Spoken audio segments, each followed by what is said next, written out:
Hi friends, ఈరోజు 7 డాట్స్‌తో సింపుల్‌గా వేసుకునే మెలికల ముగ్గులు ఎలా వేయాలో నేర్చుకుందాం.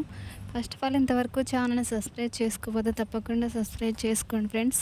మీరు సబ్స్క్రైబ్ చేసుకున్నట్లయితే నేను వేసిన ప్రతి ముగ్గు మీకు నోటిఫికేషన్ వస్తుంది. ఈ ముగ్గు చూసిన తర్వాత నచ్చితే ఒక లైక్ చేయండి, ఎలా ఉందో ఒక కామెంట్ చేయండి. మీకు ఎలాంటి ముగ్గులు కావాలన్నా కూడా నాకు కామెంట్లో తెలియచేయండి.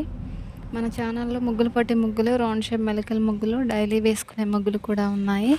ఓకే ఫ్రెండ్స్, కంప్లీట్‌గా చూడండి.